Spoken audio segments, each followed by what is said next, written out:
Namutikwa w'enkuba atonnya mu ggwanga lya India alese abantu abasoba mu 20 nga zembuyaga ezikaze engoye nga n'abalala bangi babuuseewo n'ebisago saako n'okwonoona ebintu by'abantu. Kino kivudde ku mbeera y'obudde ekyusekyuse mu ggwanga lino era ng'abakugu ku mbeera y'obudde mu ggwanga lino balabudde abatuuze okubeera abeegendereza kubanga ekizibu kino kyakubeerawo okumala akaseera. Gavumenti y'eggwanga lino n'okutuusa kati egenda mu maaso n'okufunira abantu ow'okwegeka oluba basobole okutaasa obulamu. Ebintu bingi ebyonooneddwa Amataba omuli enguudo, ennyumba saako n'olutindo oluyita waggulu ku mugga Yamuna ekiwaliriza n'amasomero agasinga okuggalawo olw'entambula okutaataagana.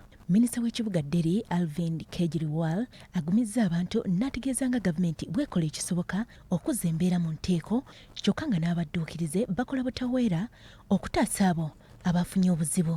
Mu bitundu bya Himachal Pradesh enguudo ezisukka mu 7 ziggaddwa olw'okubumbuluka kw'ettaka mu bitundu bino so ng'ate mu bitundu bya Rajasthan, Punjab ne Haryana amazzi n'okutuuka kati gakyayanjalidde mu bibuga bino. Enkuba eno ey'amaanyi etera okutonnya wakati w'omwezi ogw'omukaaga n'omwezi ogw'omunaana era ng'ekosa nnyo abantu mu ggwanga lino. Ebintu bingi biviirako Amataba mu ggwanga lya India wabula abakugu bagamba nti enkyukakyuka mu mbeera y'obudde eviira ddala ku kwonoona obutonde bw'ensi mu ggwanga lino.